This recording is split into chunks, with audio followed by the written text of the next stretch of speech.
Good evening, everyone, and welcome to the Sacramento Local Agency Formation Commission meeting dated Wednesday, April 3rd, 2019. This meeting is called to order, and if the clerk would please call the roll.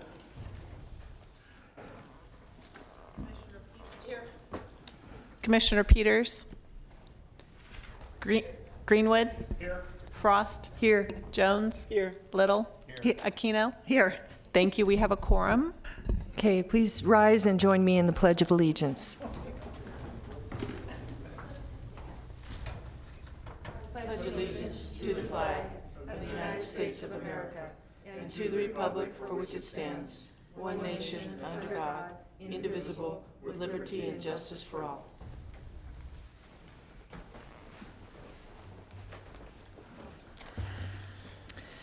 This meeting of the Local Agency Formation Commission is cablecast live on Metro Cable 14, the local government affairs channel, on Comcast, Consolidated Communications, and AT&T Uverse.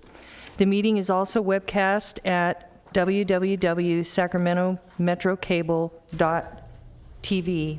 Today's meeting will be repeated Friday, May 3rd at 9 a.m. and Saturday, May 4th at 9 a.m. on Channel 14. This meeting is also closed captioned.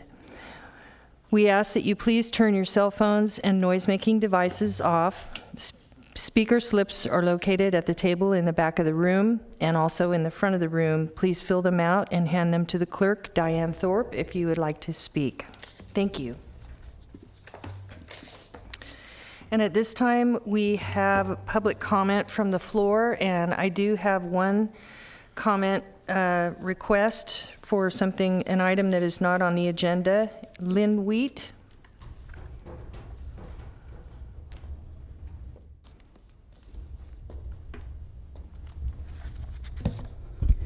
Good evening, Commissioners. My name's Lynn Wheat, and I'm a resident of Elk Grove. And for years, I've participated in the process of land use planning within our community, realizing that we don't need to be sprawling and that we need to make some good land use decisions.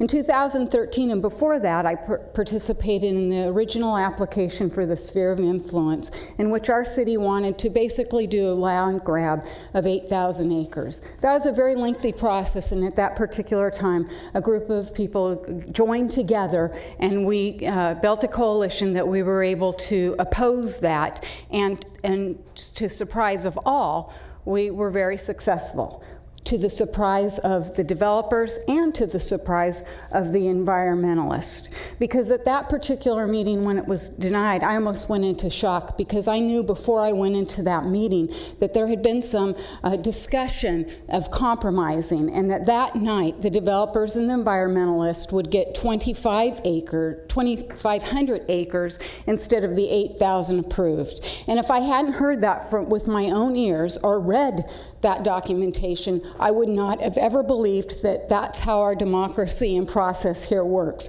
It is very, very disheartening to me. So the only process I have is 3 minutes of making public comments and hoping to make some little impact on you for something that really isn't going to affect me in the long run, because when the city talks about it, they're looking 20 to 50 years out. In 20 years, I'll be about 80 years old if I'm lucky to be here. 50 years, I doubt I'll be here. But when I think about it, I think about the women that are walking around pregnant now, and their child will be 20 years and will be living with the repercussions of these decisions that we continue to make. So I call this the rigged game. And this is why I couldn't get anybody to join me tonight, because they said it's a done deal. The decision has been made, so why should we get up and once again oppose what we believe is wrong and not the right direction for our city to go? So I say that.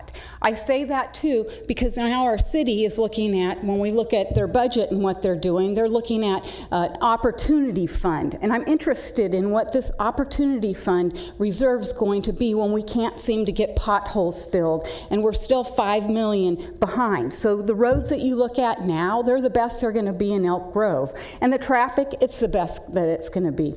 Went to the transportation meeting for Caltrans and what they're looking at trying to deal with the traffic on 99 south of Elk Grove. And of course, there's a sticking point because they're going to be closing one of the roads off, and the city's not happy with that, Essinger. It's not going to have the on and off to 99. Why would they be unhappy with that? Because we're looking at thousands of more homes as we bring over the Bay Area refugees that can't afford to live over there anymore. So for Elk Grove, this isn't really about jobs. When they've wasted money in a couple of looking at our transportation issues, they spent a grant of $600,000 for a multimodal station, of which we have none, and they've proceeded to spend more money, of which we have none.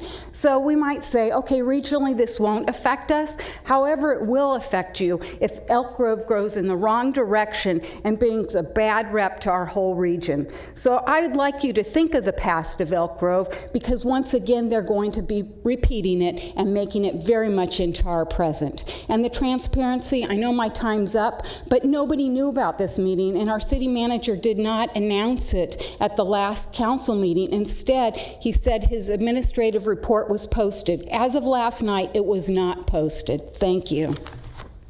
Thank you, Lynn, for your comments. I can assure you it is not rigged. There's even times when I come to these meetings wondering which way they're going to go. If the Madam Clerk would please read the next item, please. Next item is the consent calendar, items 1 through 3. Madam Chair, I so move consent. I'll second that. Okay, moved by Director Jones and seconded by Commissioner Greenwood. All in favor? We're not using, We can. we can Sorry, there you go. We Enable can voting. use the There you go. screen. Thank you. Motion carries unanimously. Thank you. Next item, please. Next item is item number 4, City of Elk Grove Sphere of Influence Amendment, Grant Line Road Multi-Sport Complex. Okay. And I think Mr. Hey, good evening, Commission Chair, members of the Commission. Just off the top, I want to clarify what's before the Commission this evening. This is a public hearing. Your consideration will be the CEQA analysis, the certification of a final environmental impact report, adoption of a statement of overrides of overriding considerations, and a mitigation monitoring plan. In the event you do certify the EIR, that does not presume an approval of any other project this evening. The next item would be, for your consideration, would be the Sphere of Influence Amendment for the City of Elk Grove. So briefly on the project description, the City of Elk Grove made this application. It's essentially has modified 561 acres in the unincorporated area south of Grant Line Road, east of the Union Pacific Railroad, and also east of State Route 99, roughly to where Grant Line and Mosher Roads intersect. The land use assumptions that were made for this are consistent with the recently adopted Elk Grove General Plan, and they were also, that's the scenario that was analyzed in the CEQA document and used as baseline for expectations of service demand for the municipal services review. Generally, the 561 acres are representing a mix of land uses, all of which would be primarily employment producing, not heavily on the residential side. The area is surrounded by industrial, commercial, and residential uses on northerly and westerly borders, and ag and open space on the southerly and southeasterly boundaries. As I said, it is within the county's urban services boundary. The purpose of the sphere of influence, as you all are aware, it's a long-range policy planning tool that your commission has the sole authority over determining the extent of the boundaries of a sphere. You can enlarge one, amend one to bring it smaller. Some of the cities in the county have, as you know, spheres that are the same as their footprint of the city, of the incorporated limits. City of Folsom recently, with their recent annexations, their sphere is now coterminous with their city limits. Any changes to that would have to come back through your commission. In this situation, The application was made initially for 100 acres that the city had taken ownership of south of Grant Line Road. At the encouragement of your commission, they modified that application to pick up the interceding lands between Highway 99 and the property itself and the property immediately to the east, so that there would be a little buffer for any activities that may happen on this site. So that's the 561 acres is a result of the direction of your commission as modified and responded to by the city of Elk Grove. I do apologize. The allergies are helping me out this evening, so I'm going to be coughing a little bit.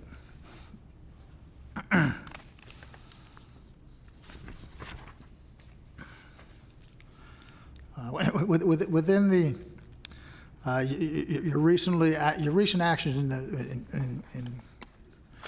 regarding City of Elk Grove activities, you have responded, you have reviewed, you have approved 2 landowner-initiated spheres of influences. They were on the westerly side of Highway 99. The Cameron 99 project of over 1,000 acres was outside of the urban services boundary. The Bilby Road one was within the urban services boundary at 500 acres. And right, excuse me. So right now, the Bilby project sphere of influence has been approved and completed. There's still some pending activity dealing with the completion of the Cameron Highway 99 proposal.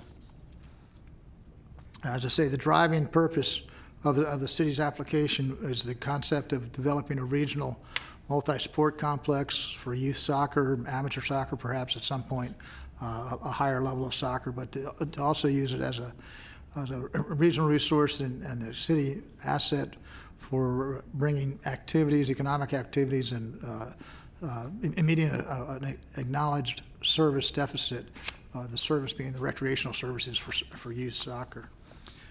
And to that end, there has been ongoing consultation with the Consumers Community Services District, which is the predates the incorporation of the city of Elk Grove, but its primary responsibilities are recreation and park services and fire, life safety and fire services.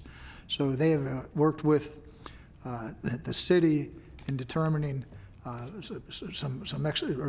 lending some expertise in how this concept of a multi-sports complex can come together. There's discussion, I believe, about perhaps having a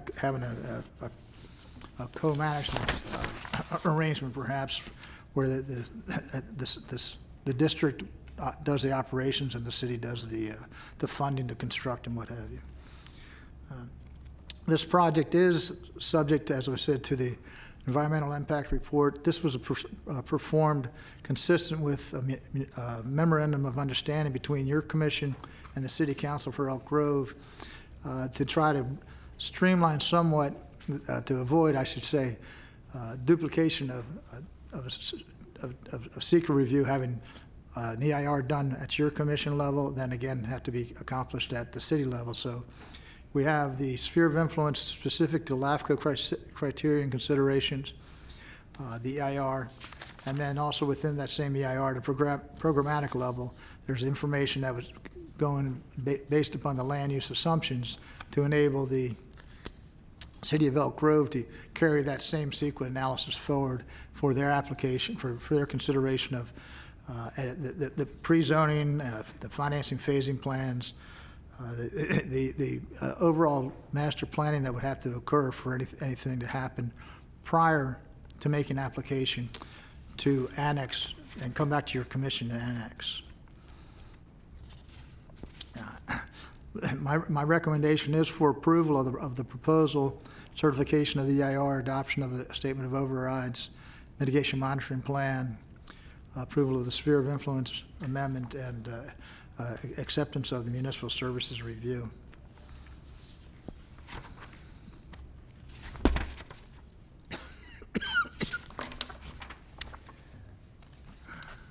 Okay. Just a few more comments, and I think we can open it up.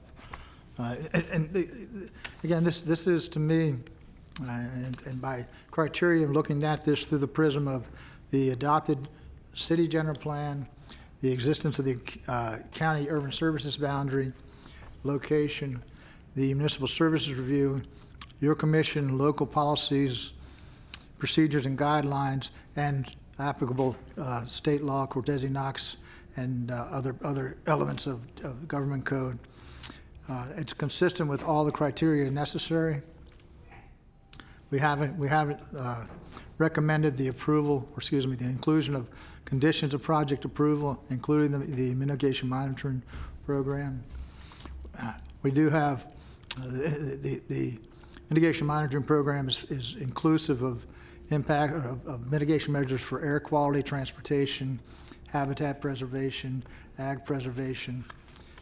It's a comprehensive document. There are some statements of override of some things that can't be mitigated.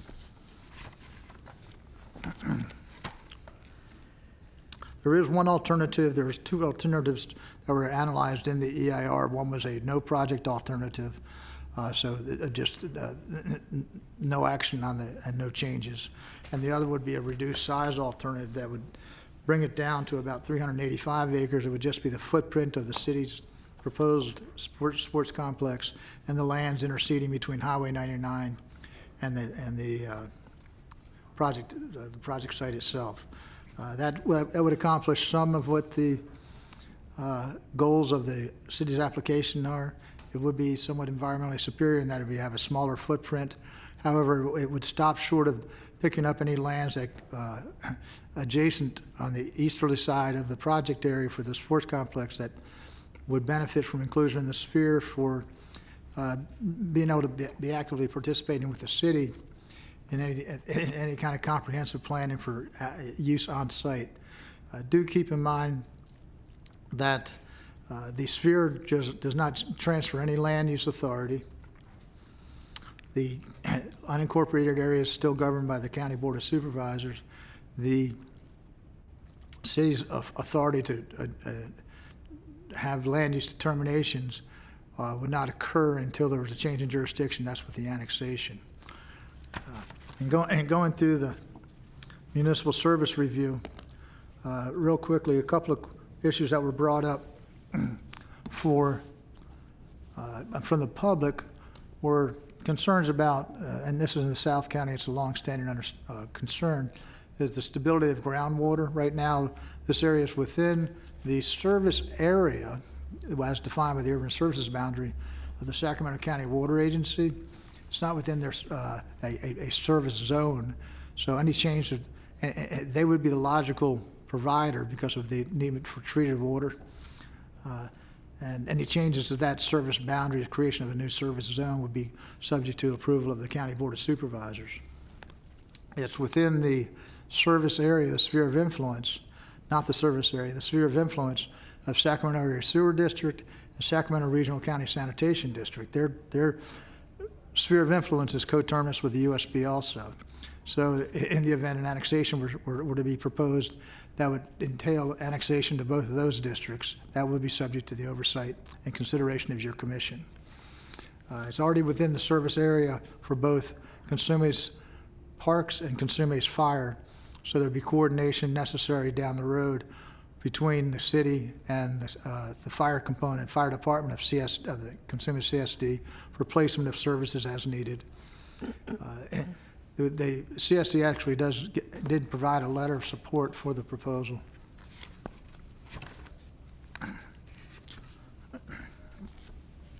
So with that, I again would go.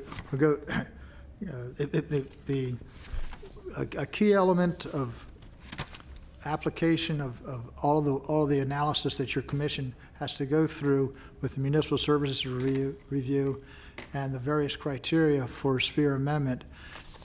Also, it stays essentially at a bird's eye view, and then in the event that you do approve the sphere and the city does want to come back, or individual landowners want to come back, there are various private landowners within this area. They would have to develop a plan for services. So that's really the drill down from the MSR of here's the big picture. Who do you talk to do the services? But because it's not in anybody's sphere, those districts and those service providers don't have it on their radar to provide those services. So by approval of the sphere, they can then have the dialogue necessary to put together the master planning, the infrastructure planning, the financing, the timing thereof. So the plan for services covers everything from drainage, bikeways, transit, transportation, parks and open space, water supply, wastewater, compliance with the housing element. They have to have an approved housing element, air quality, greenhouse gas emissions, financing, and there's also a consideration by your commission that they make an effort to make clear how this and any further future development is going to contribute to a jobs housing fit for the city. As we know, they're a little late on the jobs part, and have quite a few folks have to leave the city for employment right now. So that's a constant challenge for them. They would still have, and we also have a condition requiring the adoption, which is in the general plan of an infill development program. They will be required at the time of any annexation to sit down with the county to negotiate a property tax exchange agreement, and that can have a wide-ranging set of topics that can be introduced there. They have to come to an agreement. The city council and the county board have to approve that agreement before before the application can be deemed complete and we can go forward. So these are all the fine points that we're trying to lay out as a framework of any future opportunities. And another condition is that the city directly is encouraged to sit down with any affected special districts prior to annexation and provide proof thereof that they've talked to those districts and the districts understand the implications and their concerns have been addressed. So with that, I'd close my presentation. I'm happy to answer any questions of the commission. Any questions? I have a question. Did you say, I remember back in 2015 when we were looking at the sports complex alone and we were having that conversation around how it impacts the adjacent properties, and I think Yes. that's what kind of led us to where we are today. But you said something in your presentation that intimated that perhaps the city is asking for the sphere of this, is it 500 acres or whatever it is, and they may want to come back. They may want to come back with a smaller annexation. Is that their intent? And then why did I understand that correctly? Well, their application is for 100 acres. The commission direction was to essentially square off, although it's a rectangular shape, close make it a more readily identifiable boundary that could have a more effective service model put in place. And in addition to that, the land adjacent immediately to the east, adjacent to the 100 acres, is included. That's been designated by the city's general plan for mixed use, undetermined intensities, but for mixed use under the general plan going forward. That's privately owned land. The timing of that annexation is up to the landowner. I don't know that the intent that we have staff from the city of Elk Grove can respond to their ideas of phasing and timing, but that the footprint of the land adjacent that would give that adequate buffering would be included in the recommendation of the sphere of influence amendment area. Commissioner Peters. Thank you. I just wanted to comment because at least several members of this commission weren't on it when the first time it came before us, and it was the commission itself that suggested that the application be expanded because they felt if there was a sports complex there, that eventually there need to be hotels, for people coming for soccer and other things that would relate to a soccer field. So it was at the meeting that the commission suggested that it stretch all the way to I think it's the railroad that's over there, and then take in the Moser property on the other side. So that may be the confusion between what the city originally came in with and what it was going out of that commission meeting, if that Yes. helps any. And it was also concerns about agriculture or grazing land that would be impacted by chemicals from the sports or noises. How would Right. those noises impact or the value of that property? Right, the opportunity of, of ensuring that any activity that happens on the 100 acres takes into consideration the adjacent property for adequate buffering, lighting, noise, and that sort of thing. And the turf maintenance, yes. So, I'm glad that Commissioner Peters pointed that out. We've heard no opposition raised by any of these landowners, and as a matter of fact, the folks that we have heard from are in support and are happy that they were included in this proposal, the private landowners.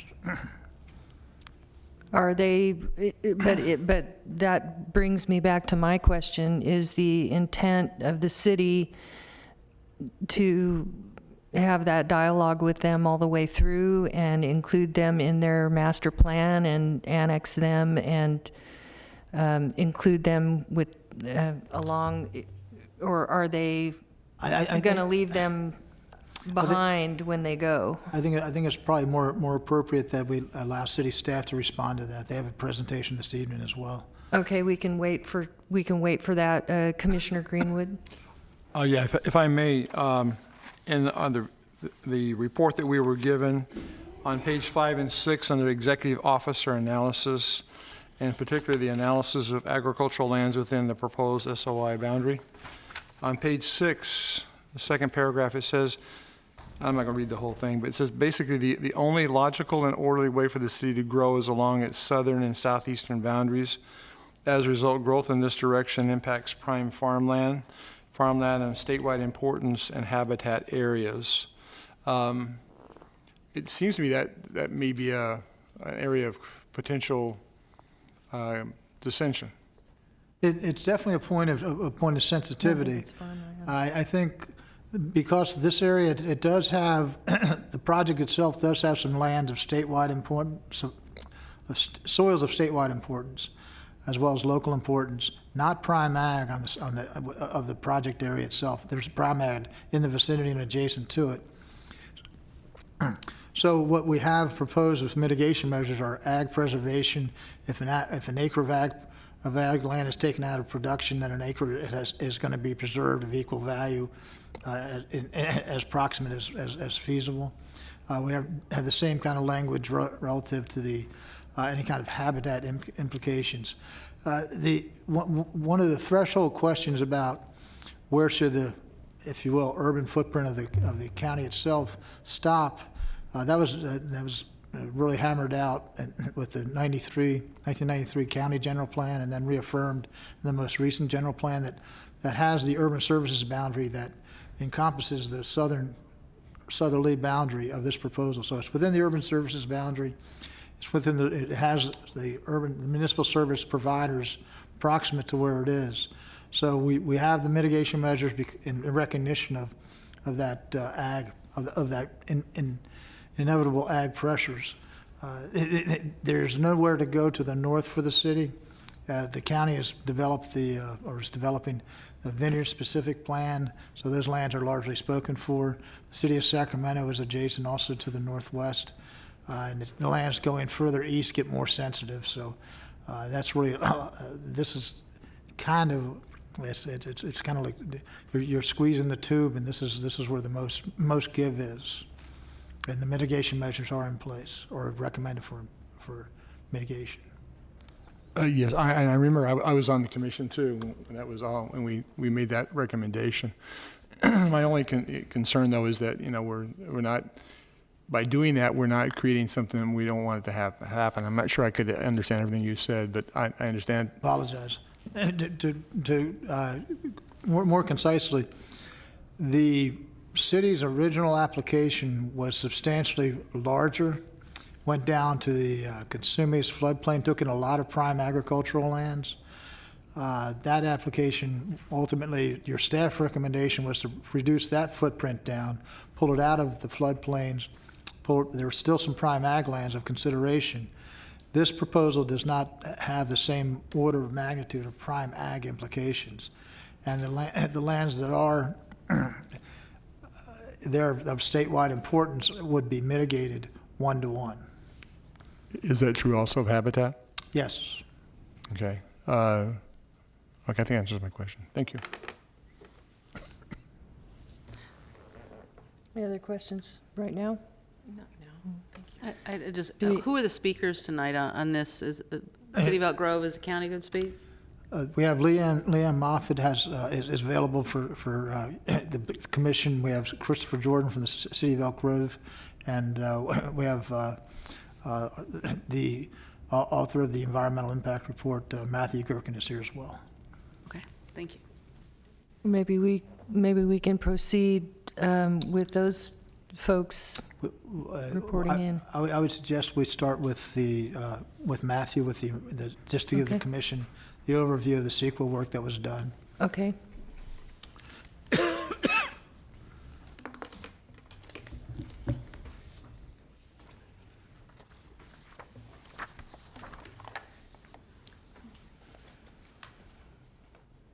Oh, thank you.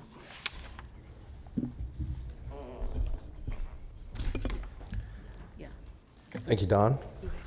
Chair Frost, members of the commissioners, I'm going to speak very briefly because Don has done an excellent job summarizing the project itself as well as the environmental review part. I'm sorry, what was your name again? I was just about to say I'm Matthew Gerken from Thank you, Matthew. AECom, and I was leading the environmental impact report, or EIR, for this proposal. As Don mentioned, you have the location of the project. I think you're familiar with it. The analysis in the EIR was both programmatic, general, and specific for the hatched 171 acre area within the 561 acres. Based on the application, we made assumptions about a mix of land uses that are illustrated on this slide, including multi-sport park complex that would allow tournament play and similar activities. Don mentioned the various actions that would be necessary on down the line to fully develop this area, including the sphere amendment on the LAFCo side, on the city side, general plan amendment, pre-zoning, et cetera. We're here tonight at the end of a CEQA process that started with an NOP, notice of preparation, back in the day to help us scope the analysis, the draft EIR released for public comment, the final EIR, which responds to comments on the draft released March 29th, and then tonight consideration of certification. Part of the final EIR is a response to comments, all verbal and written comments pertaining to environmental issues have a response in the final EIR, which you have before you. In summary, none of the comments required revisions to the draft EIR that change its ultimate conclusions. Another part of the requirement here is to adopt findings on every potentially significant environmental effect. You have three options. Either there's mitigation. Don mentioned a bunch of the mitigation areas. There's mitigation that reduces that impact to a less than significant level. The mitigation is an outside agency's responsibility, or there isn't feasible mitigation that can fully reduce that impact to a less than significant level. So the findings document details each of those points. Where we have significant effects, significant unavoidable effects, statement of overriding considerations is required. Why, despite these significant effects, would we move ahead with this proposal? Those are shown on the slide. Have to do with relieving existing pressure on recreational facilities, job generation, as Don mentioned, moving the city toward a better jobs housing balance. This is development entirely within the county's urban services boundary, and a range of other considerations. This is where I wanted to focus, the revisions part. Chapter 3 of the final EIR is called errata. It shows revisions that are necessary to the draft, either staff generated or in response to comments on the draft EIR. In summary, these were minor and clarifying revisions, and I just want to focus on a couple of tonight. The Air District requested a few clarifying revisions to 2 mitigation measures that have to do with the timing of the interaction with the Air District and sort of the logistics of 2 mitigation measures pertaining to short-term air quality and operational long-term air quality. The Air District also noticed a typo deep in one of the appendices where one sub-phase of construction for one phase of the project forgot to add 2 rows. It makes no difference in the conclusions, it makes no difference in the findings, makes no difference in the mitigation. We discussed this with the Air District, they're good with the changes, and we added Appendix B to the final EIR, which includes updated modeling outputs. Yesterday, we received a letter from the county having to do with the relationship between this project and the South Sacramento HCP. This draft EIR did analyze consistency with the HCP and the potential for impacts to the HCP's conservation strategy. We found that there was no potentially significant effect in that area. The county is requesting a requirement that some language we added, which is shown in the errata, talking about the city's intent to collaborate with the county on a landscape-wide conservation approach. So looking at mitigation for the relevant species from this project, but at a landscape level where mitigation lands can be put together, have a greater effect and benefit for the environment. The county noted that that language that we added to the final EIR should instead be mitigation for the EIR. This is not required to address a significant impact, but the language could be added if it's your pleasure, and we do have some alternative language for your consideration if it is your pleasure this evening. Language we can add that speaks to the county's concerns expressed in their letter from yesterday.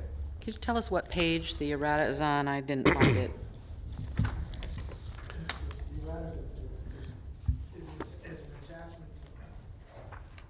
Excuse me, the errata is an attachment, not a numbered page, my apologies. No, it's usually at the end, but Right, it's at the very end, it's after the municipal services review. page number would be really helpful. This Yes, is really I agree. long. 3-1. Errata, thank you. And the language that we're specifically talking about is on page 3-14 of the errata.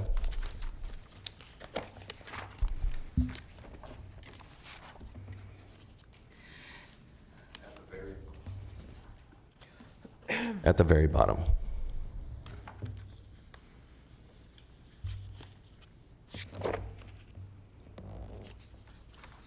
So this language was added after the mitigation to explain the city's intent to look for collaborative opportunities for a landscape approach to mitigation rather than site by site by site.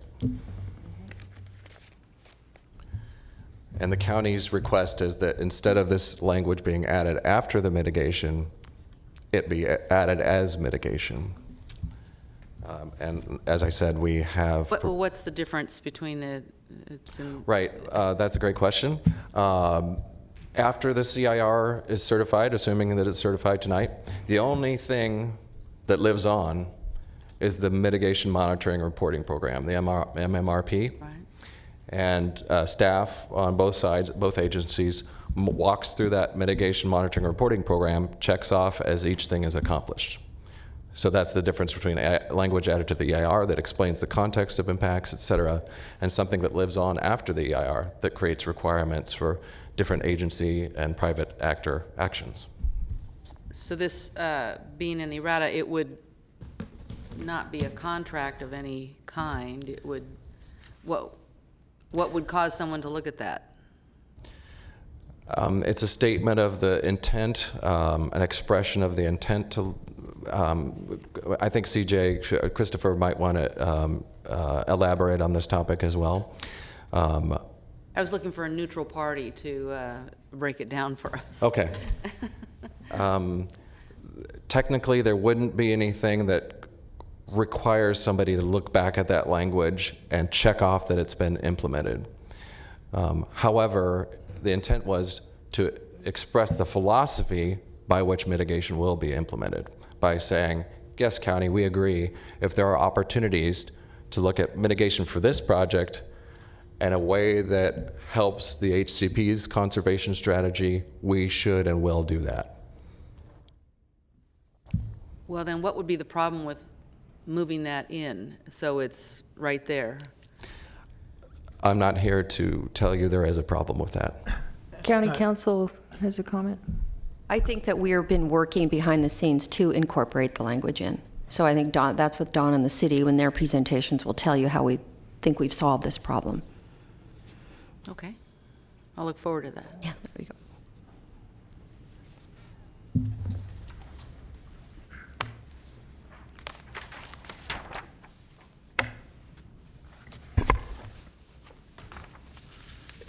At the pleasure of the commission, would you like to follow up on that issue with county staff, or would you like to hear the city's presentation? We do have some... Probably since we're already into this, Yeah, maybe let's hear from hear county from staff. Right. Leanne. We do have some language that was drafted as, we did get the letter yesterday, so we've been kind of running on this.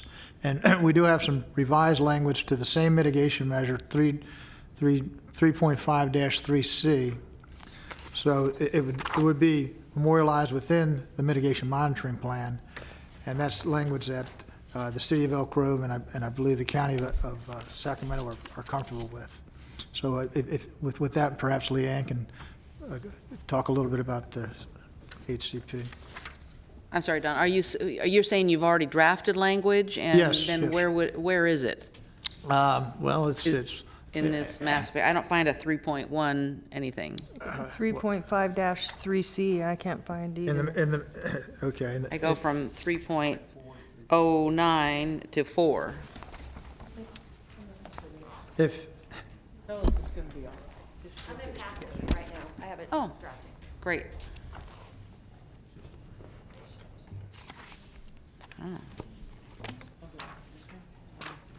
Sorry, we have I'm just kind of here.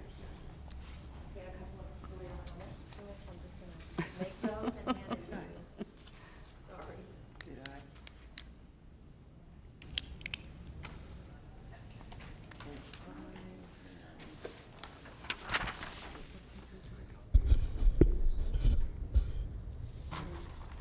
Let's see what Nancy has. I think while council is doing that, you can maybe proceed, Leanne. Thank you very much. My name is Leanne Moffett. I'm the Sacramento County Planning Director, and I am also, for a brief period of time, still the acting director of the South Sacramento Conservation Agency. So I am here with two hats on, but really about the interests of the HCP tonight. It's not my intent to oppose action by the commission tonight. I'm not here to try to stop the project from moving forward or from you acting on the IR. But I did want to get a point on the record so that everyone is clear about the interests as associated with the Habitat Conservation Plan. And the area, as was presented in the project, is in the county's urban services area, and therefore, when we built the conservation plan, the Habitat Conservation Plan, we assumed that all or some portion of this would develop.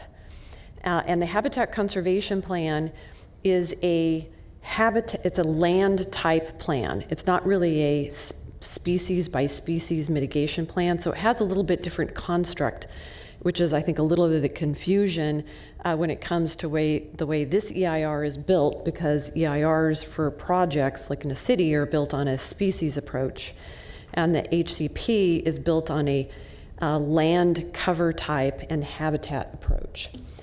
So that's why it gets a little bit difficult to sort of explain and link these two. When the commitment that's made for the permits for the HCP assume that we are going to achieve a bunch of conserved land, and that we're going to do that through fees from the urban development. And so this footprint is a small piece of that urban development assumption with the fees that go along with it that are then going to build this conservation area. They're going to be achieved. So on behalf of both the county as one of the participating entities as well as the conservation agency, I just wanted to get on the record tonight that to the extent that this moves forward and that there's then a subsequent annexation, it is our intent to negotiate with the city of Elk Grove to have them essentially mitigate through the HCP as a participating special entity so that we can have access to the fees that were assumed from the development in the HCP in order to achieve that conservation. So that was the point that I wanted to make tonight. So how do you feel about this document that was just handed out? I think the language is an improvement, and I would support that. Is it improvement in what? Is an improvement, and I would support the that. change. Yes. Okay, thank you. Any questions? So this basically requires the city of Elk Grove to mitigate through the HCP? Or does it require them to have a conversation with the HCP? I interpret it as a conversation, but I would leave that up to your staff to maybe answer that. It seems like you wanted them to mitigate through the HCP. Seems like you said that. Did I hear that wrong?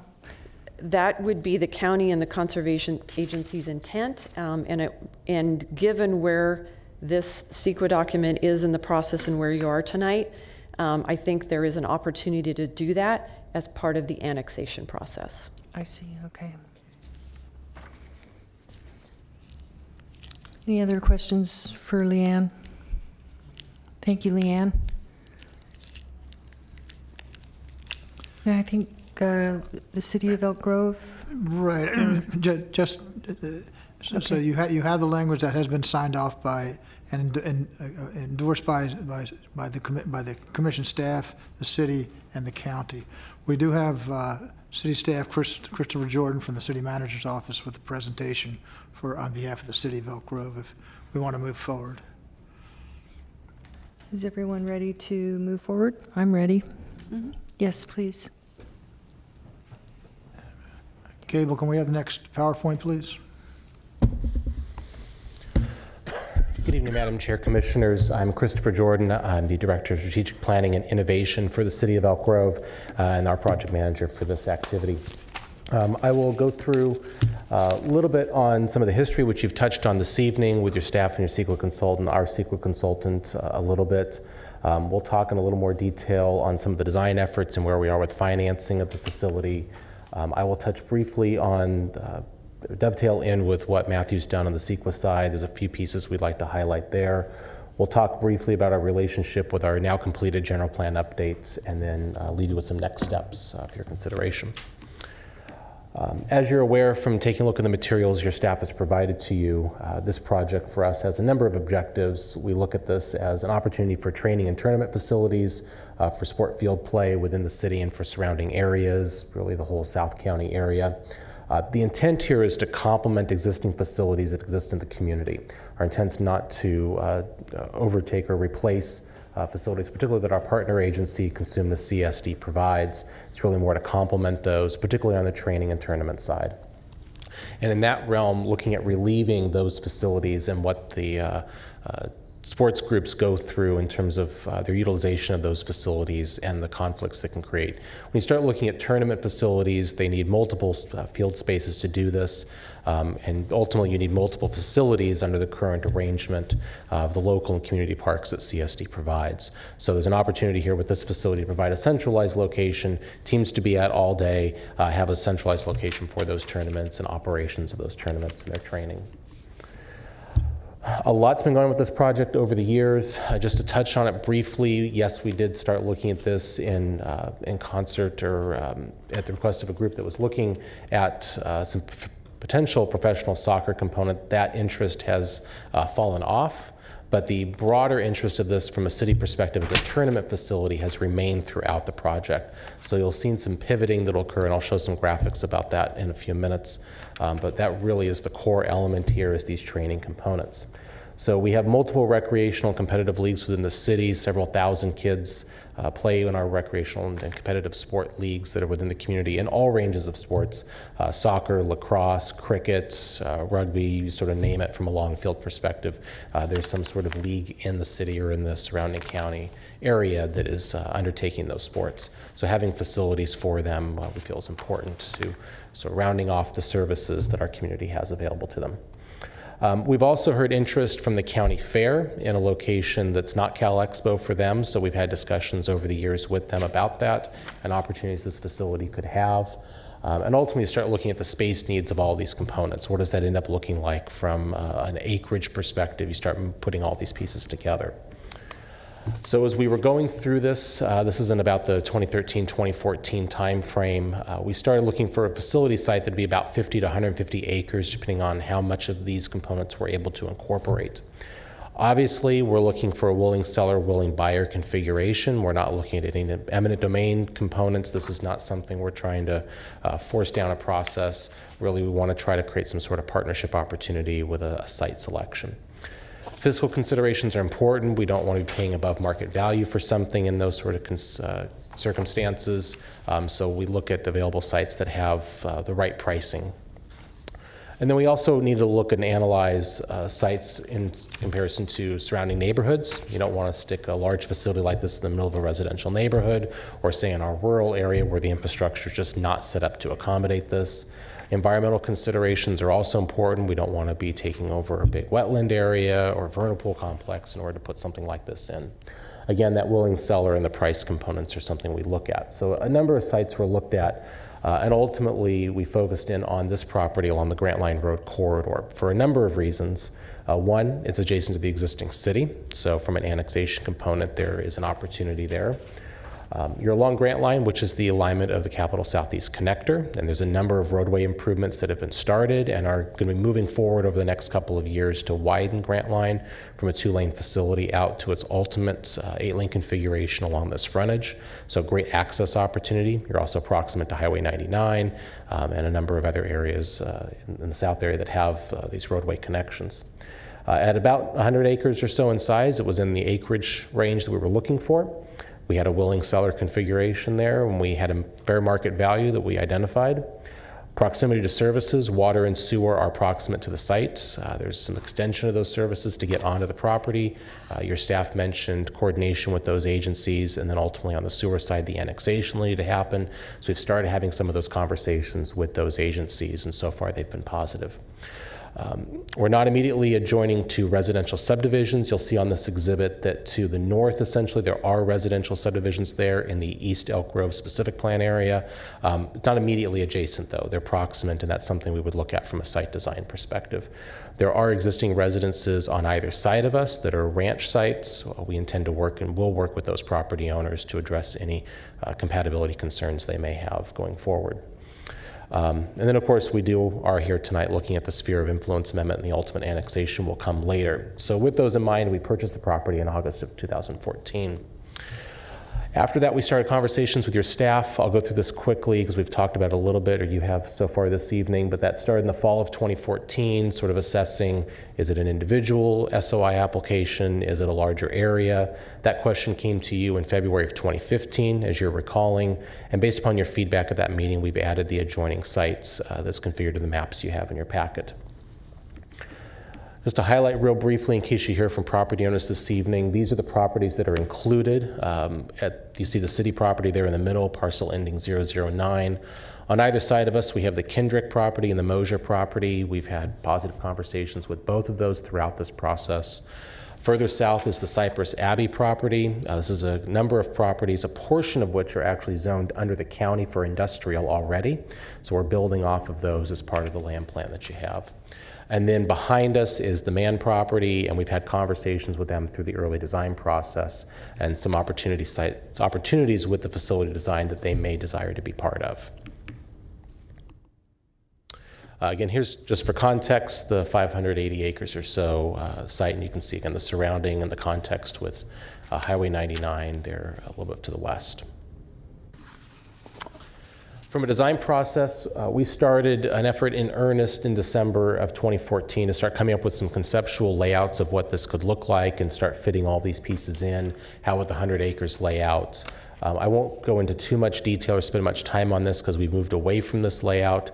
But as you can see here through this, we had a stadium component involved in this layout. There were 16 fields included. They were oriented true north-south, which from a soccer perspective for tournaments you'd ideally want to have. So that then informed the parking layout and a lot of the other access considerations on the site. We saw opportunities for the county fair to utilize some of the parking fields, so that's why you don't see trees all up and down the parking in some areas, because there could be a dual-use operation there. We moved forward in March of 2015 and through September, refining the site design. The stadium ultimately got moved to the back of the property and actually straddles onto the Mann property in the current layout. We discussed those partnership opportunities. We had a community meeting in the summer of 2015. And ultimately came up with this layout, which is what you have in your packet and what was analyzed in the environmental impact report. So at the north end here, at the top of the exhibit, is the city property. You've got all the fields collected together on the majority of the 100-acre piece. Straddling the property line, then to the south or to the right on this exhibit is the Mann property with where the stadium and what we're calling the agri-zone, where maybe the fair component could ultimately go, is shown there. The balance of the properties on this exhibit, if you go towards sort of the southwest, so this would be towards the bottom on this graphic, the way it's laid out, you have the Kendrick property, which has commercial and industrial designations on it, and then the Cypress Abbey piece at the far end, the far bottom of the graphic here, which is all industrial. At the top of the graphic, or to the northeast of the site that the city owns, is the Mosier property. In discussions with that property owner and their representatives, we've identified what we're calling Mosier mixed use in the EIR. We really haven't identified what the actual land uses will ultimately be. But what we've taken from an EIR approach is sort of looking at reasonable assumptions for what could happen here before we get all the way into a full land planning exercise. For context, many service agencies such as SASD, the sewer agency, use an assumption of about 6 equivalent dwelling units per acre when they look at both commercial and residential development. It's a fair average that they use. We use that same methodology, not just on the services side, but also on potential traffic impacts, just to get a sense of what's going on. So we talk about the EIR looking at this site in a more programmatic sense, what's the big picture that could possibly happen. As we ultimately move into land planning with that property owner at some future date, we get into more specifics and there'd be some sort of subsequent or supplemental environmental review that'll happen. We're also looking now at phasing the site. So phase 1 would be the field complex itself, and the potential phase 2 would be the stadium and agri-zone park. So that's part of why the layout has shifted, is to look at that from a phasing perspective. Utilities and services are north of Grant Line, so it would be more immediate to get them onto the site where the field complex would be. Just real briefly in terms of that site plan, how we've relayed this out. Parking has been pulled out to the edges. You see the field complexes here. Again, these maintain the same north-south orientation. There's also a community building, which would include some indoor sports facilities. A lot of components to this. There's some recreational components. There was a parkour track laid out in here. A lot of other amenities and other opportunities included. We ultimately put together some cost estimates for this, presented it to our city council in September of 2015. When you start looking at the different scenarios we laid out with all the fields and all the amenity packages and all the features we included, the price tag is laid out here. So scenario A, 46 million, scenario B at 57 million. Obviously, this is a very expensive complex. So we've been looking at this. We've not furthered any additional design work. We wanted to get through the sphere process before doing so, and then start looking at, okay, what are some options that we can start laying out for the site? What are some considerations? Nothing's been decided in this realm. These are all some internal considerations of where we may go with this, but we look at it from 2 perspectives. One, reducing the level of the improvements. Can we simplify this facility and approach it in a more economical sense and still achieve the project objectives? Can we look at, say, grass on native soil only, so we're not doing a lot of soil amendments? Or can we look at synthetic, which has a lower maintenance obligation? You're really coming in every so many years and replacing the improvement. You're not having to deal with all the watering expenses and all the infrastructure that goes into the watering aspect. Maybe we reduce or eliminate field lighting. So this looks at more of on a summer basis, you'd have longer hours because the sun's out more. In the fall, you would just play based upon the sun being available. Reducing or eliminating the picnic areas, eliminating the indoor facility are all options that are on the table.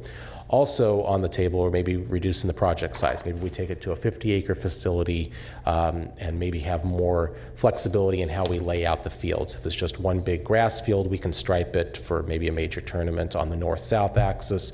If it's just regular practice or more simplified, more less competitive tournament play, we can do it, just square it up on the property line. So we look at a range of fields that could ultimately be there, maybe 6 to 14, based upon that project size getting reduced. And then obviously we can combine all of these things as we look at them more. So that really dovetails in with alternative 2 in the EIR, which considers that reduced sports complex piece of it. There we would be saying, okay, maybe this goes down to a 50-acre site. What would we do with the balance of the property? Employment uses would really be the focus. As your staff has mentioned, that continues to be a concern for the city, that we identify more opportunities for employment uses in the city. So we've identified in the alternative those employment uses on the north 50 acres. Again, no decisions on any of this have been made at this time. We're continuing to analyze this. We want to get through the sphere process, and then we'll be looking at something at a later date in the future. Really, the focus, though, of the project, though, remains on the field complex itself, less on the stadium and the other components. You've talked about the HCP. I will just reiterate what Leanne mentioned, which is that it's within the urban development area of the HCP, so mitigation would occur beyond that. That's all consistent with the city's approach for mitigation and what's laid out in the mitigation measures. City staff has reviewed the revisions that you have on your dais this evening to the mitigation measure, and with the revisions we proposed in concert with county staff, we're comfortable moving forward with that revision. Lastly, in case there's any questions on the transportation or other analysis in the environmental review, we look at both level of service and vehicle miles traveled in this document. Level of service being sort of the old methodology, the traditional methodology for environmental review. For us, this is a bridge document moving into the new vehicle miles traveled analysis. We talked about this at a presentation we gave you back in December of 2017, so I won't go into too much detail on it. But the EIR continues to identify specific improvements that are obligated. They're laid out in mitigation measures. Some of these are things that will be incorporated into projects that are already in the pipeline for design and construction, and some of these will be project obligation, maybe modifications to existing improvements, say like the the Grant Line 99 interchange. As an example, there's some turn pocket adjustments that need to be made. In terms of the general plan update, as I mentioned, we have now adopted our new general plan as of the end of February. We're very happy for that. We have no challenges at this point on that document or the adoption, so we're continuing to move forward. We have included the site in the general plan. It's in what we refer to as the East Study area, which you can see a conceptual graphic that's here on this. The peach or pink area is what we refer to as activity area. It's meant to be more commercial employment areas or destination areas within these master plan components. The yellows are more residential neighborhoods with schools and parks that are more residentially focused. Does that pink area, does that include the Mosier property also? It's meant to be conceptual. There's a bit of flexibility to this. We've not overlaid it with parcel lines, so it could or it may not. That's a conversation to have through ultimate planning for that site. There are, I will mention, there are within each of these study areas, there's 4 of them in total, there are assumptions baked into the general plan in terms of what their capacity is, both from a residential and non-residential perspective, and we utilize those as planning control totals for how each of these 4 study areas will build out, and that dovetails in with the vehicle miles traveled threshold of significance that's in the general plan. So there's a lot of controlling mechanisms to make sure we have balance overall in the system, and that we ultimately are furthering jobs development and connections between employment uses and residential uses in the city. On the adopted land use diagram I'm sorry, itself. Christopher, could you Yes. back up to that map, please? So your application includes the Mosier property, but your general plan does not? Is It that what doesn't you're look like. No, the general, so we do, for the, probably a little more detail than we need tonight, but for the study areas, they're large envelopes, and we have assumptions about dwelling units and land uses within each of those that are based upon these conceptual graphics. They're not property or site specific, so we have the ability through the planning process, like a specific plan, to refine that down into individual properties.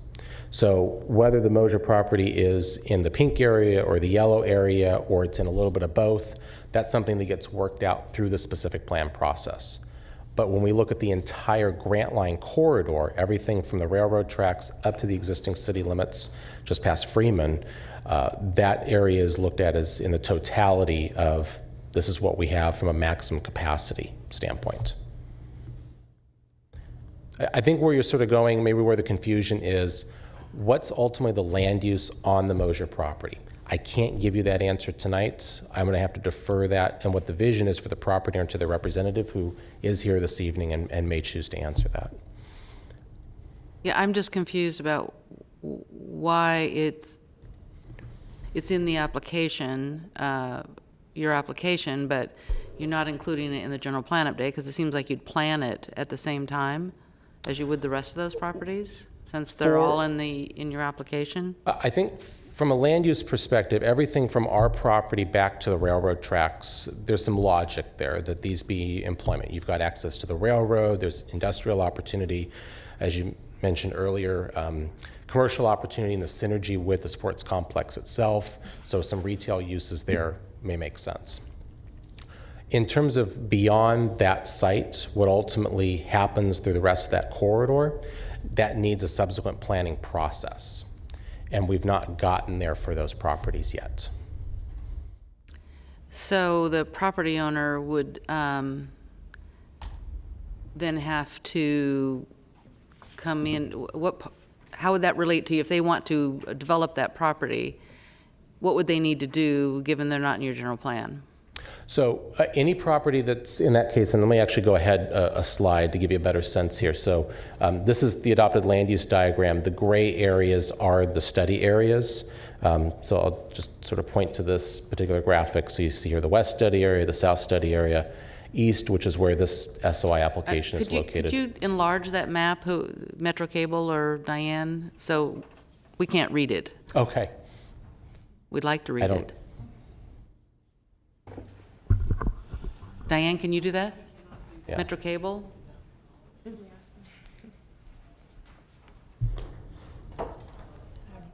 If you have it on a piece of paper, you can put it on that white spot. Yes, I can and definitely do that. It can happen.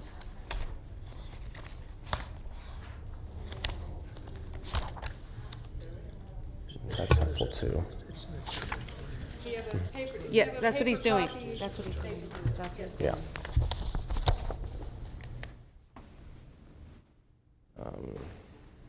A way to zoom in.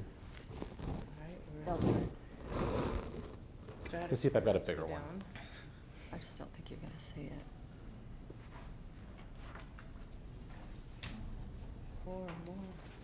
Gonna be here a while. Well, that's not helpful. Oh, it's gonna take a minute.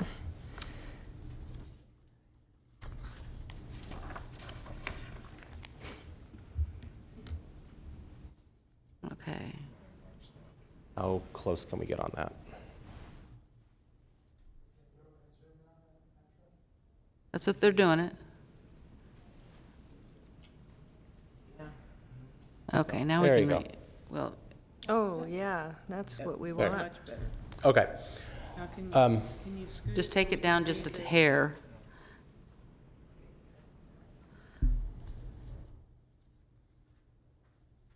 That good? Yeah, thank you. Okay. Now we can see what the east and west study areas are. Right. And there's I didn't bring the table with me. I could pull it up on the computer at my tablet if you'd like to take a look at it. But what we do for these study areas, so there's 4 of them that are south of the city or south and east of the city. So generally speaking, the west study area here is everything sort of west of Bruceville, basically over to Core Road, and then south study areas there to 99 down to basically Essinger, and then the east study areas, everything south of Grant Line within the urban service boundary. For each of these study areas, we have these graphics, which I showed you previously, that are these illustrative sort of visions of how land uses could be organized within them. And there's some additional language in the general plan that talks about organizing principles, that you have neighborhoods that are oriented around parks and schools, you have activity areas where these big destinations of retail and employment uses occur, and the interaction between those uses. What we do in the graphics then is to say, here's how we think those organizing principles very broadly would occur within each of the study areas. But these study areas, in some cases, are 3,000 acres in size. So they would occur, development would occur within them over a long period of time in several phases. So what the general plan says is that we have projects that come in, ideally through a specific plan application, and we analyze those projects to say, okay, you're within this study area. That study area has a development capacity or planned capacity of so many dwelling units, so many jobs, and we have a land use matrix that says, here's what we think the range of uses is by land use designation. So we think, based on what we're forecasting for our arena needs long term, we think we're going to need X percentage of land in the study area for high density residential. Based on the number of units we're projecting, we think this is what the parks and the schools' obligations are going to be on an acreage basis. We think these are the types of retail densities or acreages that we'll need. So we start looking at these applications in the context of these graphics, these tables, and say, how do we determine consistency utilizing those materials?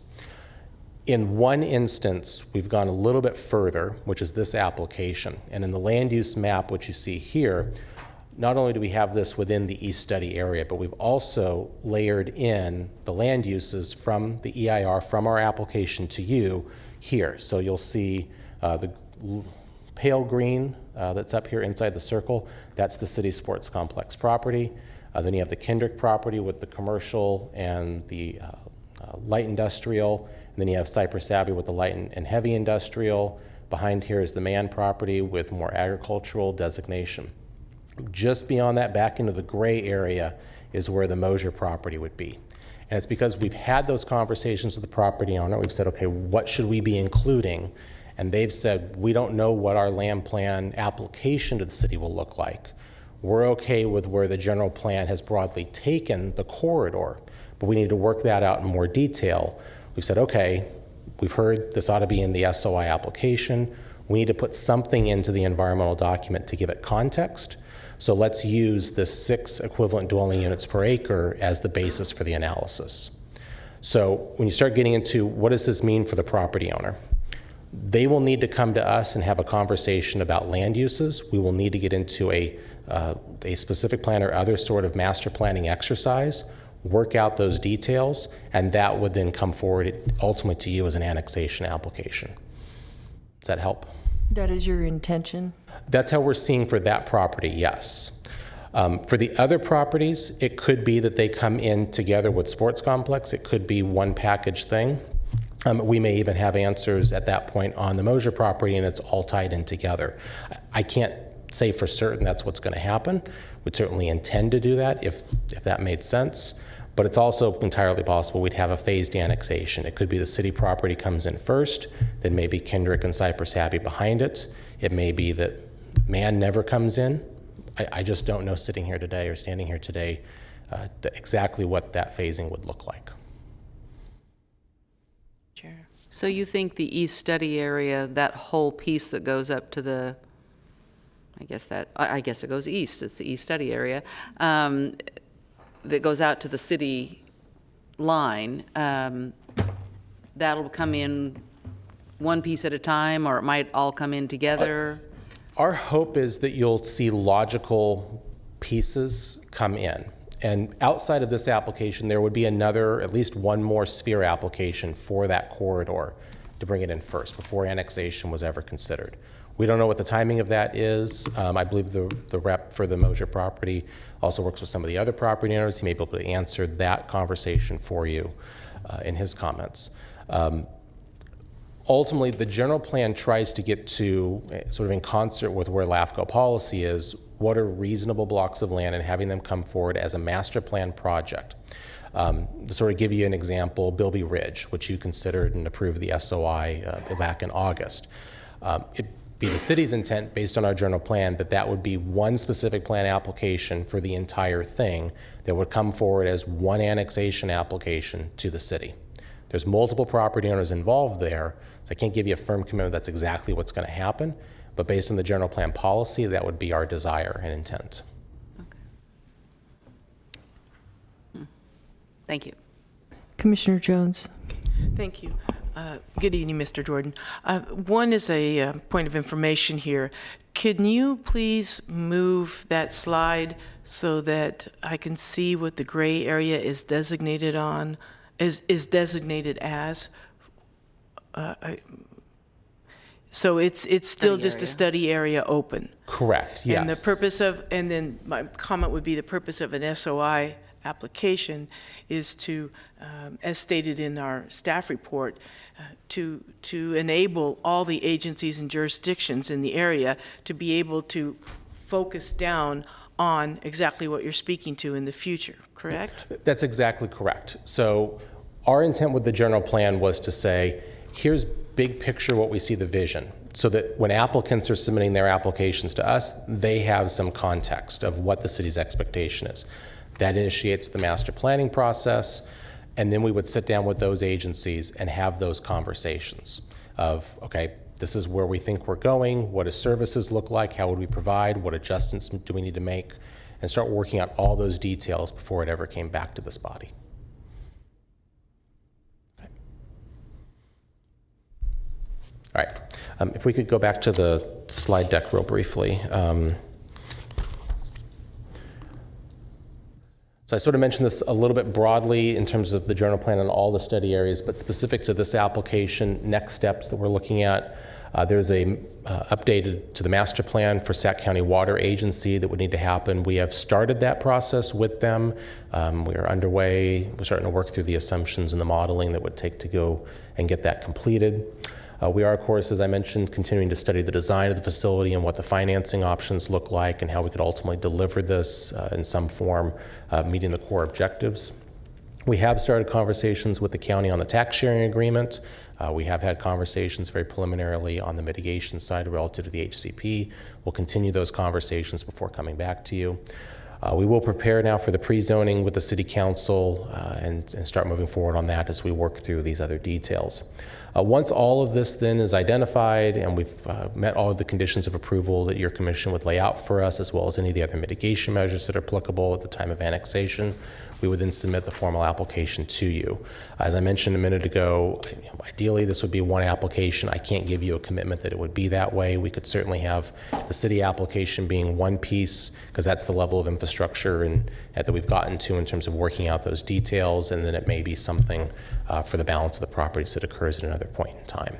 But obviously as we work through these details, we'll keep in mind both tracks and try to figure out what we can do to be the most economical and the most planning appropriate process. In terms of dates to come back to you, or whether it's the City Council with the pre-zoning or coming back to this body for annexation, we don't have a timeline laid out at this point. So in summary, from a city perspective, we do support your executive officer's recommendations, both on the sphere amendment, looking at that as a logical and orderly path of development and prudent for planning of growth. And we agree with the mitigation measures and the conditions of approval as proposed, and with the adjustment in the one condition that's been, the mitigation that's been discussed thus far this evening. Available to answer any further questions you may have. I just have one more. Sorry to keep pressing on this, but it looks like on this presentation there's a road that crosses through the Mosier property to the, it's like the main access road to the sports complex. Is that correct? So I'll use this graphic. I believe I understand what you're talking about. So there is a road on the Mosier property which comes off of the intersection of Grant Line and Mosier. That's currently a private drive that goes back to the ranch house of the Mosier property. As you go a little bit to the east, or a little bit to the west of that intersection, you get to the intersection of Waterman and Grant Line. That's a signalized intersection today. There's an existing driveway coming off of there that accesses the city property. It also provides access to the Kendrick property and to the Cypress Abbey property. What's up here on the screen is a conceptual layout of how we think the local roads may work in this area. This gets back a little bit to the annexation question. We need to work out these details of what we think that infrastructure would end up being to serve all that. Ideally, when you look at this many years in the future, full build out of this area, there would need to be at least 2 points of access. Ideally, those would be at Waterman and Grant Line and Mosier and Grant Line. So here's one example of how that could ultimately lay out to facilitate that. So you almost couldn't annex the sports complex alone if the main access to it is through the Mosier property, right? No, main access would not be through the Mosier property. Main access, which is where it is today, would be on the city property itself. We can go back to that slide deck if you'd like to look at it a little bit more in detail, but there's that existing intersection. I don't think I've got a... Is that access through the Mosier, but there's also another, it looks like there's another smaller road directly adjacent to the parking on that, between those two parcels. Yeah, this may be helping you a little bit. So this is the intersection at Waterman and Mosier. You can see it in the lower left corner. That's the existing signalized intersection. That's the access to the property today. Off to the top of this slide and actually past where this graphic ends is the next intersection at Mosier, and that's where the driveway to the Mosier property is. Okay. In terms of getting on and off this property, what this graphic, this potential layout identifies is you have signalized intersection at Waterman, which exists today, and then there would likely be some right-in, right-out access at the northern property line, but it would not rely upon access at the Mosier property. That may be an interim condition until ultimately the Mosier property develops and there'd be some additional access via public roads that would occur there. But that gets back to the planning for that site, and that's not happened yet. Great. Thank you, Chris. Anyone else have questions? Thank you very much. Thank you very much. Do we have property owners next, or do we have? I think we could ask for any comments from the public at this point. Okay. I do have one speaker sheet from Lynn Wheat. And I'm going to give you 3 minutes, Lynn.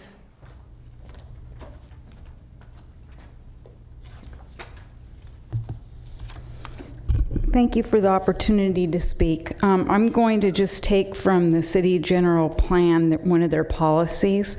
The city will endeavor to ensure that sufficient capacity in all public services and facilities will be available on time to maintain desired service levels and avoid capacity shortages, traffic congestion, and other negative effects on safety and quality of life.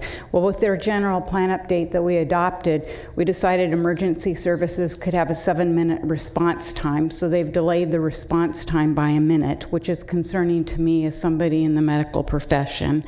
Also, we're defining services for our traffic as acceptable levels of C and D. We have roadways within our city that are at F level, and our city public works director said we can't build our way out of our traffic congestion problems, so I am concerned about what it's going to be like out there. People were unaware of this meeting tonight. There are some residents in that area that are concerned about the traffic impacts that this project will bring to their particular community, but they were unavailable to be here. Another issue I have is how easily our city rezones and does general plan amendments. With our recent general adoption of the general plan update, now the city has received an application for a private hospital that will require a general plan amendment and some changes. And this is in an existing near an existing residential area that had a commercial property that has finally brought some amenities to their neighborhood. You may have heard about that in the news. Also, I'm concerned about the water. I've started attending some Elk Grove Water District meetings, and in the initial MSR, the draft, it was suggesting that the city of Elk Grove would be the water purveyor, and I just wasn't quite sure how that was going to happen. But, you know, I'm just kind of throwing this out there, just kind of thinking about it. it, and I provided a map of FRCD and Elk Grove Water.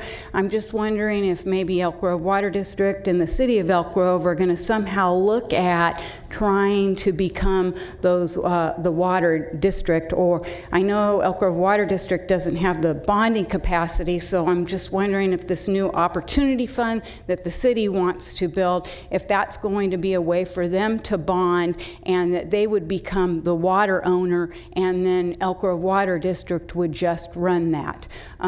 With SEPA, the taxpayers put that initial infrastructure out to that area, and again, as I've said before, our first project out there is not going to be an employment center. It's going to be 499 homes. So I am concerned. I know this is the first part of a very long process, but the city has not been transparent with the people that live there, and that's why you're not seeing too many representatives here tonight. I'm just curious as to why the developers haven't showed up tonight. I usually do see them at the meetings. Thank you. Thank you, Lynn. George Phillips.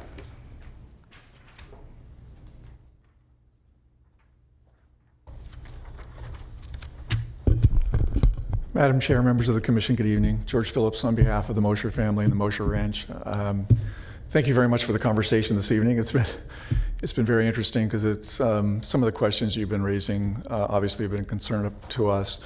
First, we'd like to express appreciation both to this commission and also to the city, because as the discussion already that's taken place this evening referenced back to the hearings that took place in 2015, when the city came to you on the proposed boundaries, and there were the questions raised by the commission relative to the properties that should be included in the sphere request.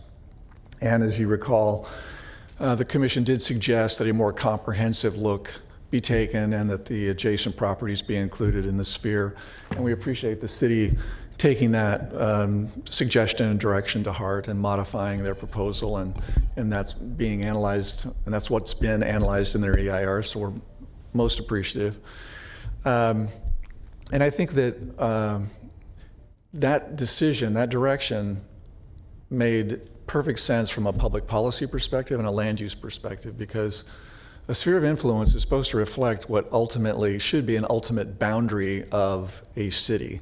And I think the concern at the time was it was a peninsula with just 100 acres, and it kind of begged the question, okay, what is the ultimate land uses that would be on these adjacent properties? So your suggestion at the time and the city's response, it made perfect sense from that policy perspective. And I think some of the discussion tonight relative to what comes back as part of that annexation is just a furtherance of that same discussion. And we've had good conversations with the city. As Christopher mentioned, we came up with this mixed use approach, not knowing really what land uses to propose on the property at this point in time. And I think that our specific request this evening is to really ask for the next step in your direction or suggestion. Last time on the sphere is to make a very similar suggestion or direction to the city as it relates to annexation. Because maybe it's Freudian perhaps, but we don't want to be in the gray area. We don't want it to be confusing when the city comes back with an annexation proposal.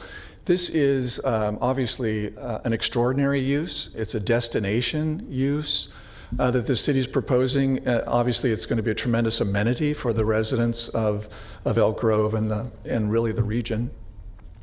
And because of that, we don't want to be this rural property that is an appendage next to such an extraordinary use without some thought process, going through some thought process and planning process as to what the appropriate land uses and compatible land uses should be for the Mosher Ranch.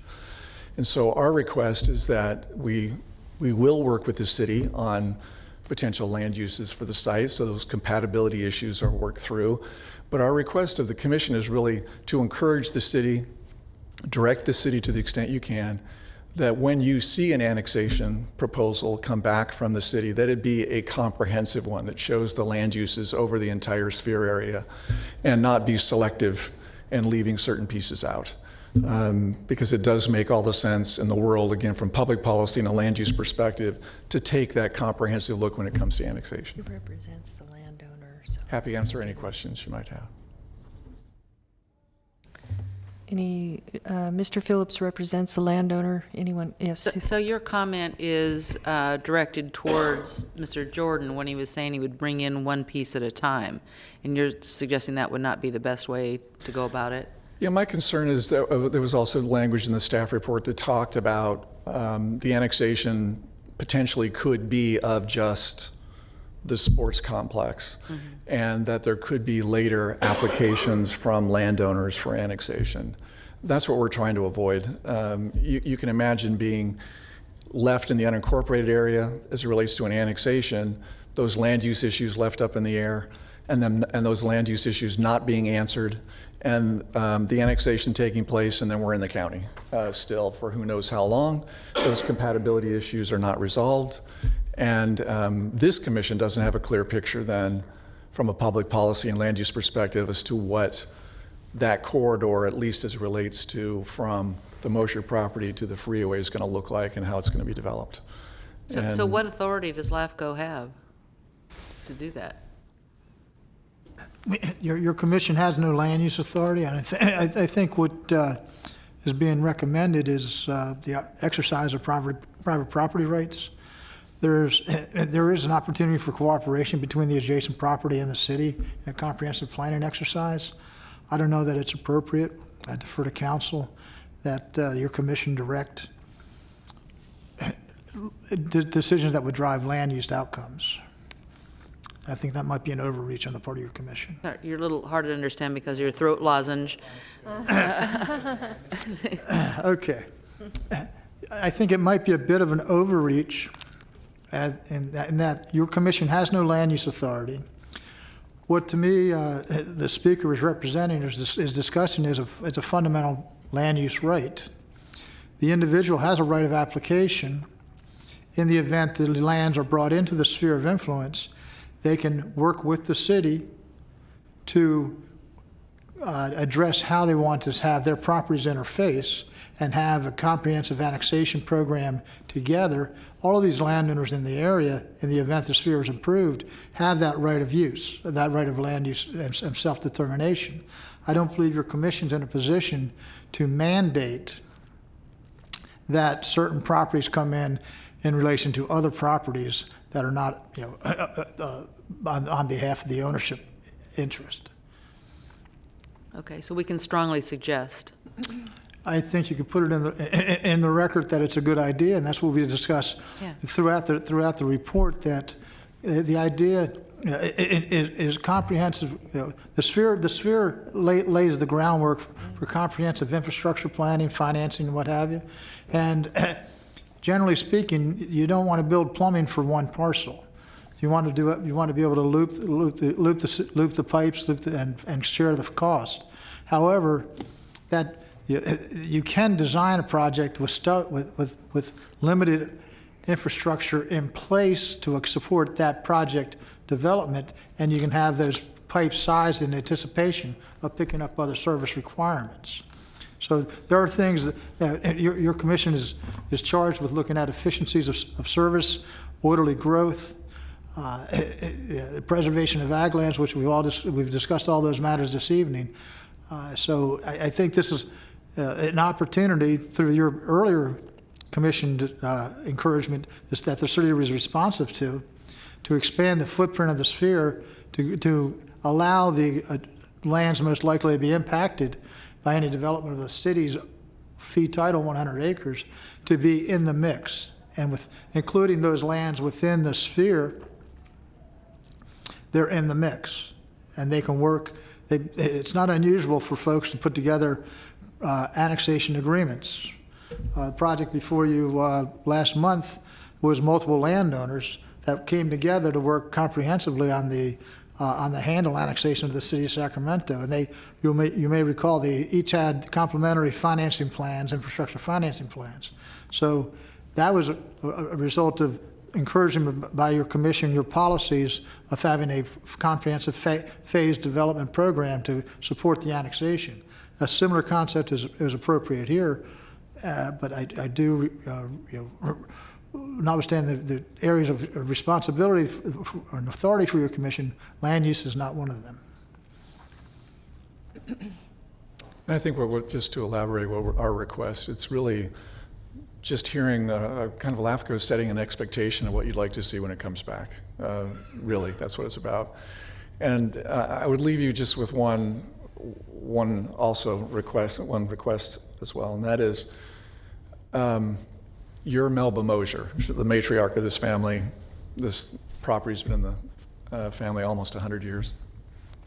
And you have a proposal, a very positive proposal, but again, an extraordinary one that's made by a city that's right next door to you. And you'd like that all figured out at the, what land uses does that mean? What does it mean to you as a landowner? What kind of uses future uses can you have? What types of access, the issues of access and lighting and noise and all those types of issues, you'd like those worked out in a comprehensive fashion before that use ever moves forward? So think of yourself in that condition. Would you want to be part of the annexation when it comes to LAFCO?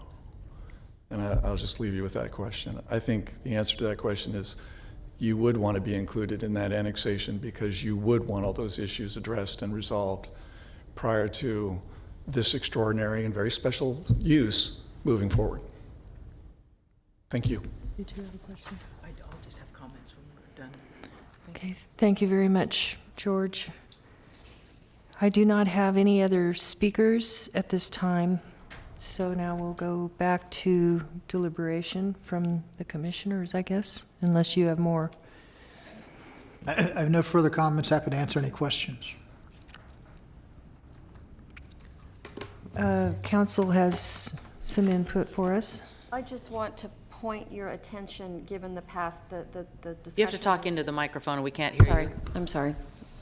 If you looked at the resolution number 16, this is your resolution making findings. It's at page 8 of 13, the second resolution. We do require the city, when they come in, to have an orderly growth and an annexation plan that has about 6 criteria that include things like what's happening with adjacent land uses. Is it part of your urban plan? You have to provide for a contiguous development pattern. You have to show orderly expansion of city boundaries. It kind of gets to this issue because we always do that at LAFCO. It's really part of our charge, is that when you come in for annexation, it has to promote the orderly growth of the area. It can't just be piecemeal, and it talks about that as well. You cannot piecemeal or prematurely bring in property. So we do have that concept. We obviously can't tell the city its land use policies, but we can say before we approve annexation, you have to demonstrate that you have dealt with your annexation in an orderly and sound manner that takes into account contiguous properties. And we can add to that too, if you want to, at that section. Well, how does that language protect the Mosier property? So what they would do is, let's say they came in and they didn't have any demonstrative. The city comes in and says, we're just going to develop this 100 acres, and we have no plan for anything on either side. What we would say is, number one, is that a logical and orderly expansion of that particular territory? And I'm assuming we would hear from landowners on adjacent sides saying just what Mr. Phillips said. What about us? Or what happens to our property? Are we part of that urban plan, or are we not? Or when are we, what about traffic to us? How does services impact us? Those kinds of things. And we do that and we can deny an annexation if we believe it's piecemeal, if it doesn't properly deal with the area. So it's to the city's benefit to make sure adjacent landowners had a fair shake. It's exactly what we did when they first came in. They had a huge, right. And then we cut it down. Then we asked them to make it a little bit bigger so we could have a orderly boundary and an orderly sphere proposal. And I think we would do the same in the future. Commissioner Jones. Thank you, Madam Chair. Yes, I agree. We would look for the same orderly growth with annexation as we do as this SOI. And tonight I am prepared to support this SOI amendment. It's very good public policy that, on a lot of points. One is that it is inside the urban services boundary. Also, we have in the text, in the agreements, the working with the South Sacramento Habitat Conservation Plan to work together almost on a regional, on a wide basis to enhance habitat mitigation. That's so important. It is not prime ag we're talking about here. It's other lesser designations, and we still have a one-to-one mitigation plan for the farmland. It's very good that agencies in different jurisdictions, such as the CSD, as well and the City of Elk Grove, are working together to help formulate future plans for that area. And those were the 4 points I think are very important. I appreciate the approximately 580 SOI proposal. I think that is the right road. It is logical, there's no gaps. And again, I'm prepared to support that SOI amendment. Commissioner Greenwood. Well, to begin with, I am too, to a certain degree, but I'm glad, Nancy, that you brought up the point about the piecemeal. To a certain degree, that bothers me. And also, at what point does it stop? I know there's a logical plan to this with the 561 acres, I believe it is. But anyway, at what point does that stop? I mean, other than, is it just determined by the adjoining landowners wanting to be a part of the SOI? That's basically it. Do you want someone to respond? Yes, if I was asking for Nancy, if you don't mind. If I could Or if you want to, Don. respond briefly to that. We do have some discussion in the report about how the city is, upon incorporation, had a coterminous sphere of influence. Then your commission has acted to add the Cameron 99, 1,100 acres, the 500 Bilby Ridge, and then whether or not your action this evening is to add this. This acreage is 560. In so doing, you've given, and as is discussed in the report, you've given some growth opportunity. You've given a little bit of a pressure release valve to the city. They have very limited opportunity to grow within the city limits now.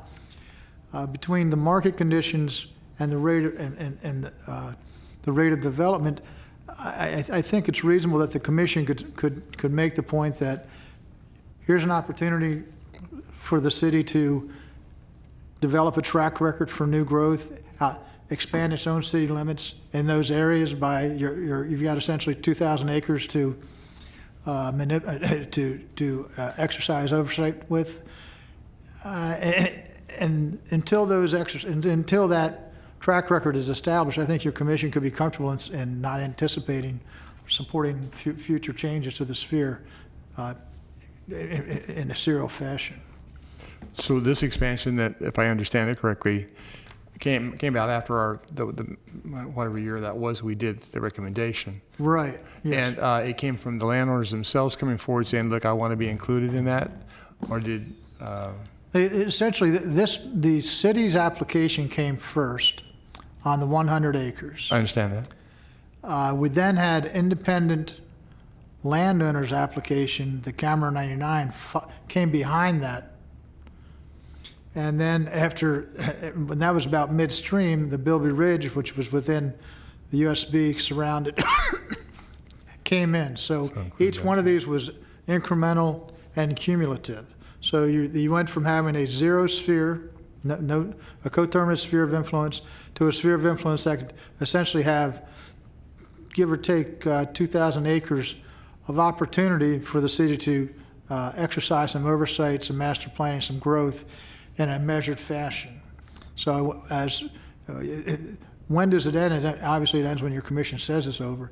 But I think you can send a strong message here and that's what we've done with the mitigation measures and some terms and conditions, including what Nancy was talking about with orderly growth, is let's see what the track record can be established with these lands here. Okay. and limit it to what's set before us here. Okay. Thank you. Any other comments from commissioners? Commissioner Aquino?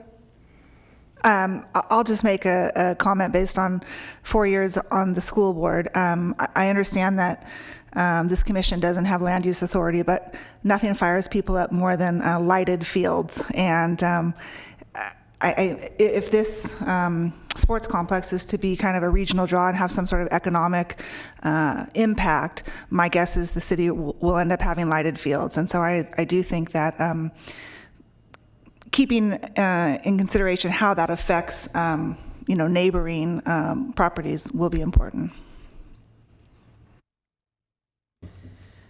Okay, anyone else? Supervisor Peters? Sorry, thank you. Did we get the language about habitat squared away? I think. We Ms. Jones, determined. did she make a motion? She was No, going to support it. She just supported it, but we determined based on our conversation with Leanne that she was okay with the wording and she felt like there was time to make that correction in time when the annexation comes. But if you, We can amend it. We have buy-off, and we are able to, with the direction of perhaps the motion could include the amended language to 3.5 Right. -3C, the language that was provided to your commission. I can give. Did you get a copy? I can read it to the record if you'd like.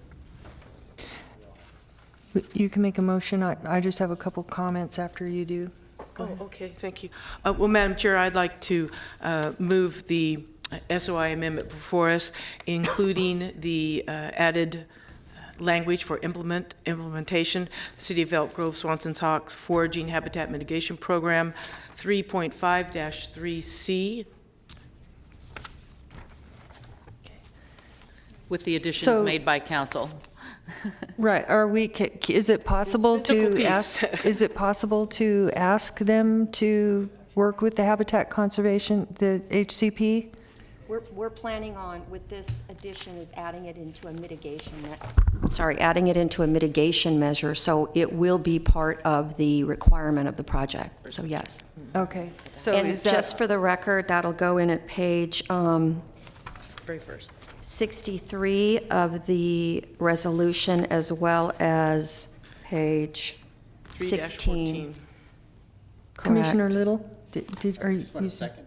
Oh, okay. Oh, he seemed anxious. Okay, I'm sorry. Go ahead. Nancy. I'm done with that. Okay, so what you're saying is we are including it as a requirement of annexation. I believe that's the intent of the motion. Is that the intent? Definitely. Okay, and we have a motion by Commissioner Jones and a second by Commissioner Little.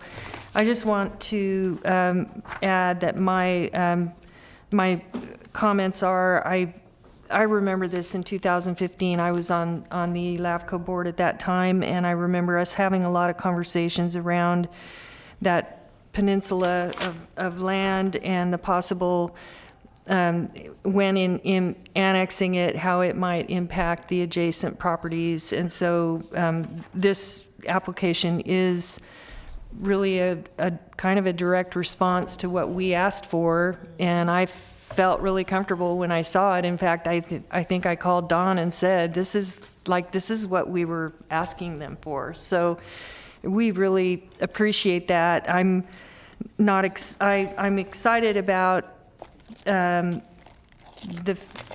idea of if your sphere of influence is for this overall land mass, that you would not piecemeal in with annexation, but that you would include adjacent projects in with the conversation and the planning.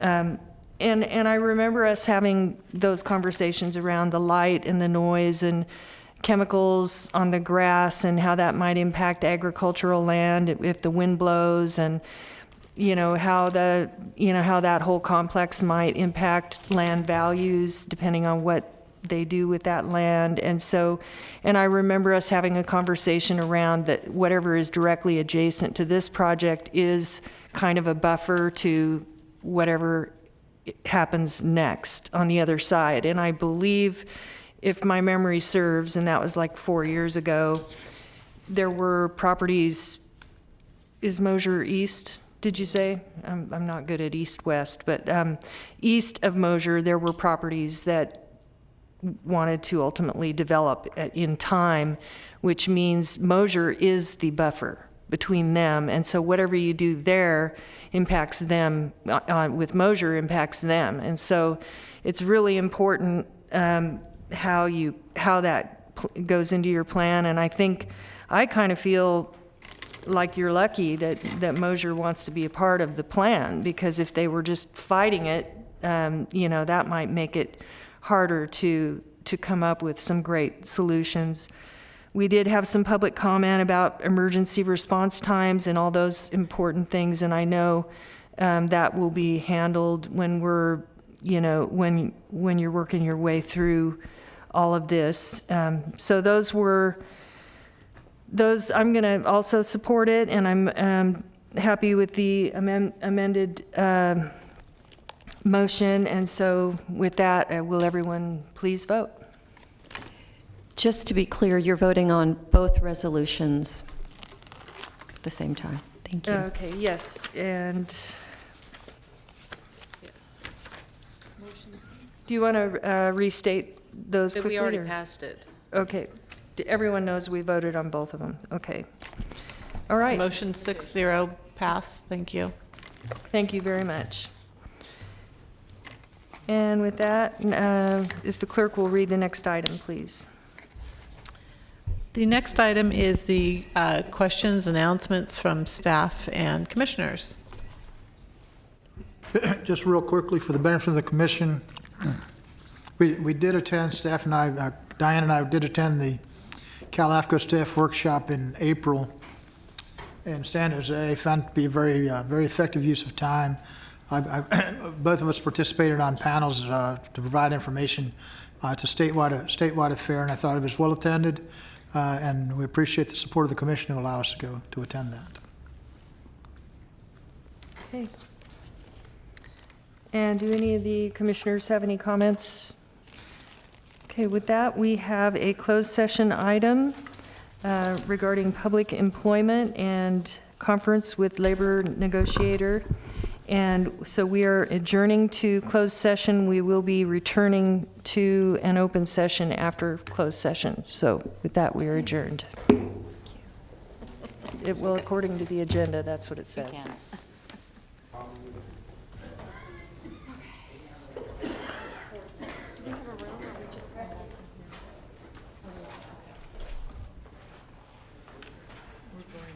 Where are we going? Yeah.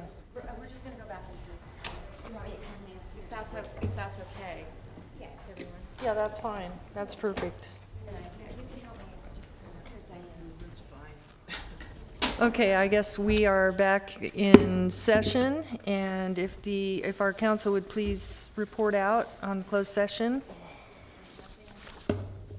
There is nothing to report out from closed session. We will go to the next item. Okay, and if the clerk would read the next item, please.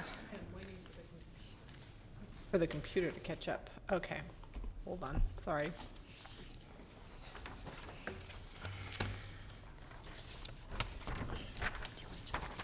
I got it. Next item is item number 7, amendment to the agreement with the City of Sacramento for LAFCo Executive Officer position. Okay, and I'm going to ask council to please report. There is a resolution before you which would amend our agreement with the City of Sacramento for the LAFCO Executive Officer position. This resolution would move Don Lockhart from the classification of Principal Planner to the classification of New Growth Manager at Step 11, which is $152,354 annual salary. So what we would be looking for is a motion, potentially. And I'll second. Okay, motion by Commissioner Peters, second by Commissioner Jones. Please vote.